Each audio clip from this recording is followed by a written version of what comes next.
जहां इजरायल के सब्र की कहानी बेपर्दा हो गई है, क्योंकि अभी तक इजरायल ने ईरान पर हमला नहीं किया। वो ईरान को तारीख पर तारीख दे रहा है।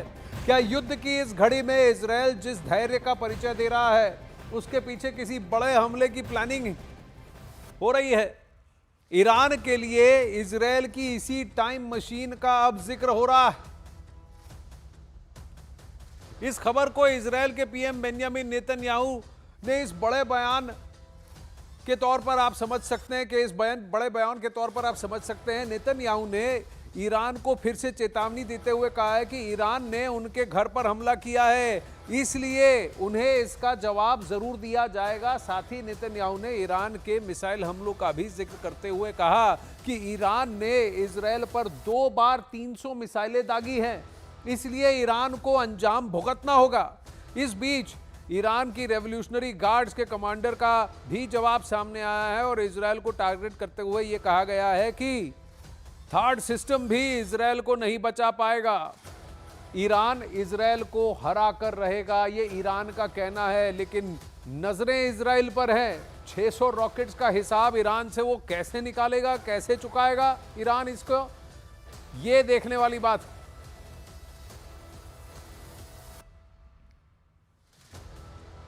अब इजरायल और लेबनान के बीच बैटल ग्राउंड में पिछले 24 घंटे के अंदर कई बड़े अपडेट्स भी सामने आए।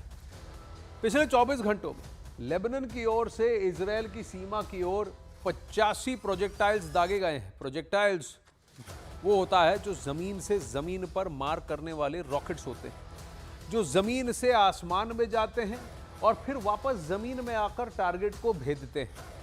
पिछले 24 घंटे में दक्षिण और उत्तर इजरायल में 5 यूएवी अटैक्स नाकाम किए गए। इतना ही नहीं, लेबनान के खिलाफ ऑपरेशन में लगे इजरायल को इस बीच नुकसान भी उठाना पड़ा है। लेबनान में ऑपरेशन के दौरान 22 इजरायली जवान जख्मी भी हुए हैं। लेबनान के अल मनारा में आईडीएफ ट्रूप्स पर रॉकेट से अटैक किया गया। इन सब के बीच इजरायली जेट विमानों ने अल बेका के ऊपर साउंड बैरियर तोड़ डाला।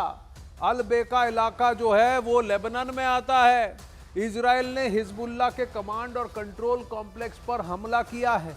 दक्षिणी लेबनान के टाइगर में साउथ फ्रंट यूनिट के मुख्यालय पर अटैक किया गया है और यह इजरायल की आईडीएफ ने किया है। इसके अलावा इजरायली सेना आईडीएफ ने हिजबुल्लाह के 1500 सदस्यों को मार गिराने का दावा भी किया है। और इन सब के बीच सबसे बड़ा अपडेट यह है कि हिजबुल्लाह के कार्यकारी परिषद के चीफ हाशिम सफीउद्दीन की मौत की बात हिजबुल्लाह ने मान ली है। हाशिम सफीउद्दीन के बारे में कहा जा रहा था कि वो हिजबुल्लाह के अगले चीफ हो सकते हैं, लेकिन उसे इजरायल ने पहले ही मार दिया था।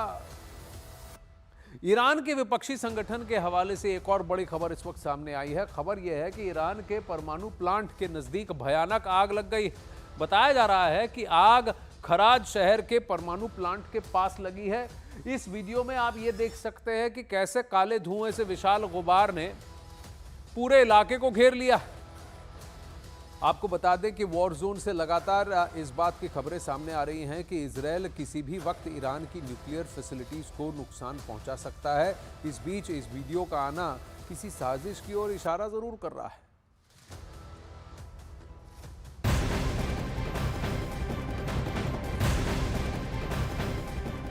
चलिए वॉर जोन से ही जुड़ी एक और खबर आपको बताते हैं कि हिजबुल्लाह के चीफ हसन नसरल्लाह के उत्तराधिकारी हाशिम सैफुद्दीन की मौत को आधिकारिक पुष्टि करके दे दी गई है। हिजबुल्लाह ने खुद इसकी पुष्टि कर दी है। खुद हिजबुल्लाह ने अब इस खबर पर मुहर लगा दी है कि इजरायल के हमलों में हाशिम सैफुद्दीन मारा गया है। हाशिम सैफुद्दीन हिजबुल्लाह की एग्जीक्यूटिव काउंसिल का प्रमुख था। वो एक्चुअली 3 अक्टूबर से लापता था और उस वक्त एक बहुत बड़ा हमला हुआ था और कहा जा रहा था, अटकलें लगाई जा रही थी क्या सैफुद्दीन वहां मारा गया, लेकिन इसकी पुष्टि नहीं की गई थी। हाशिम के लापता होने की खबर उस स्ट्राइक से कुछ दिन बाद आई थी, जब इजरायल की सेना ने लेबनान के दहिया में हिजबुल्लाह के इंटेलिजेंस हेडक्वार्टर्स पर हमला किया था। इस हमले में नसरल्लाह समेत हिजबुल्लाह के कई बड़े नेता और कमांडर्स मारे गए थे और अब यह खबर पुख्ता हो गई है कि हाशिम सैफुद्दीन हसन नसरल्लाह के मारे जाने से पहले ही मर गया है, वो भी मारा गया है।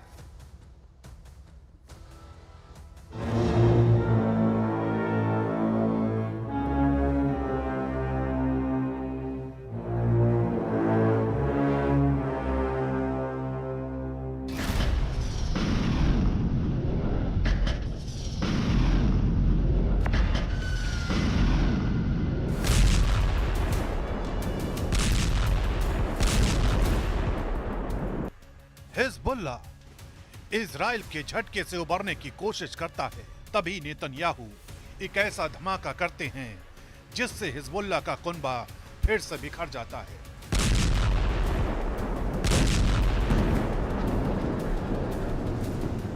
अब की बार नेतन्याहू की फोर्स ने उस शख्स को मार गिराया है जो नसरल्ला के बाद हिजबुल्ला की कमान संभालने वाला था। मारा गया हाशिम सैफुद्दीन।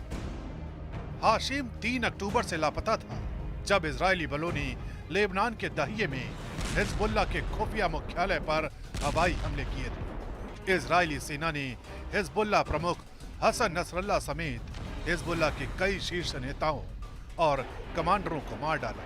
इजरायली सेना का कहना है कि बेरूत में 3 हफ्ते पहले हवाई हमले में सैफुद्दीन को मार गिराया गया था।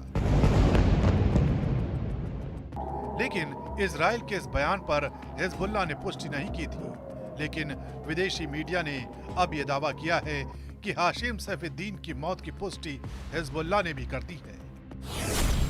नसरल्ला को मौत के घाट उतारने के बाद से ही इजराइल का टारगेट नंबर 1 था हाशिम सैफुद्दीन।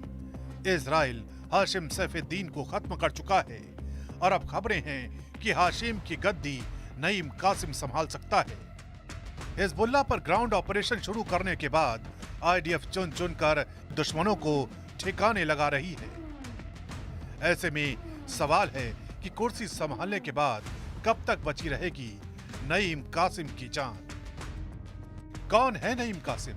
सबसे पहले जानिए कि शेख नईम कासिम कौन है। कासिम शिया लेबनानी मौलवी है। कासिम हिजबुल्ला में दूसरे नंबर का नेता है। उसके पास हिजबुल्ला में डिप्टी चीफ का पद है। दक्षिणी लेबनान के कफर फिला में जन्मा नईम कासिम 1982 में हिजबुल्ला के संस्थापक सदस्यों में से एक था। कासिम ने 1992 से हिजबुल्ला के दूसरे नंबर के कमांडर के तौर पर काम किया है और अब उसके हिजबुल्ला चीफ बनने की खबरें सामने आ रही हैं।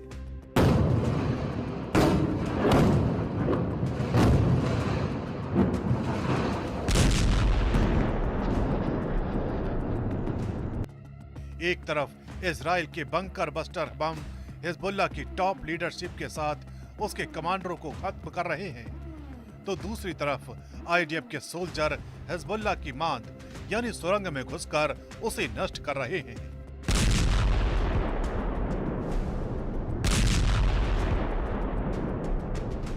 देखिए इस वीडियो को। इजरायली सेना की तरफ से जारी किए गए इस वीडियो को देखिए। इजरायली सेना का दावा है कि हिजबुल्ला की सुरंग लेबनान और इजराइल के बॉर्डर पर थी।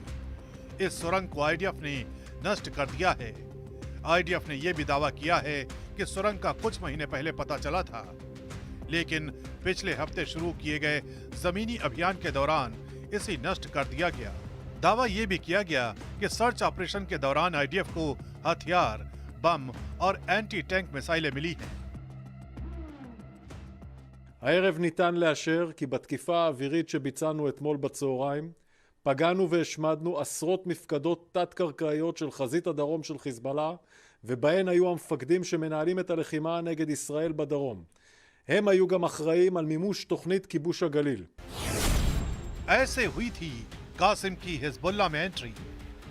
हाशिम सैफुद्दीन के बाद जिस शेख नईम कासिम के नाम की चर्चा हिजबुल्ला चीफ बनने के लिए हो रही है, वो हिजबुल्ला का प्रवक्ता भी रह चुका है। 2004 में उसने हिजबुल्ला का इतिहास पब्लिश करवाया था। 2 साल बाद इसे अंग्रेजी समेत कई भाषाओं में ट्रांसलेट करवाया गया।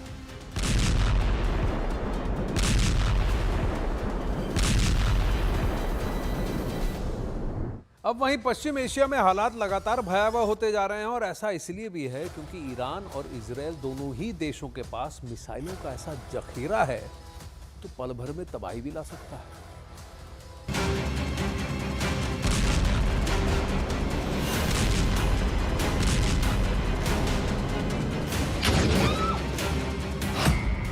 जेरिको मिसाइल तैयार।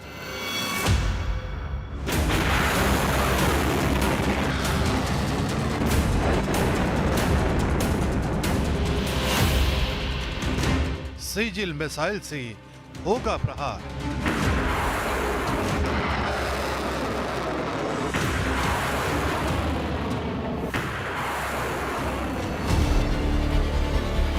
गैब्रियल मिसाइल लाएगी तबाही।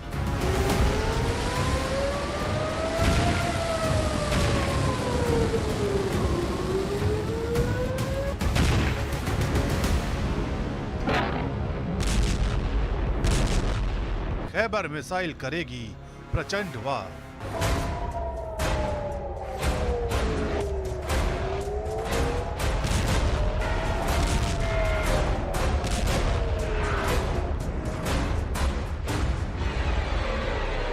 जंग के मैदान में वार पलटवार के लिए एक से बढ़कर एक मिसाइलें तैयार हैं।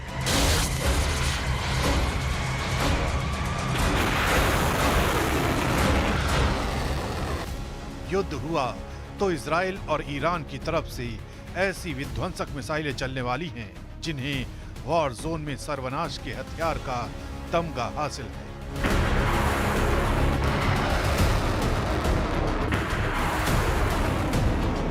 इन मिसाइलों की ताकत इस कदर है कि अगर इनका इस्तेमाल किया गया तो तबाही लाने से कोई नहीं रोक पाएगा।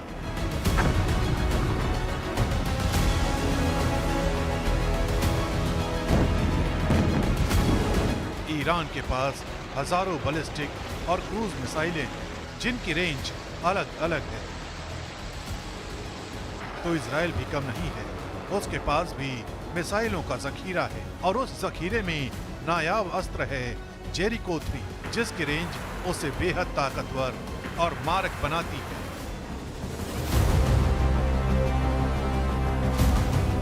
अगर सटीक हमले का जिक्र करें तो ईरान की मिसाइलों की क्षमता जबरदस्त है क्योंकि उनके पास एडवांस गाइडेड सिस्टम है, जबकि इजराइल के पास कई लेयर की हवाई सुरक्षा प्रणाली है।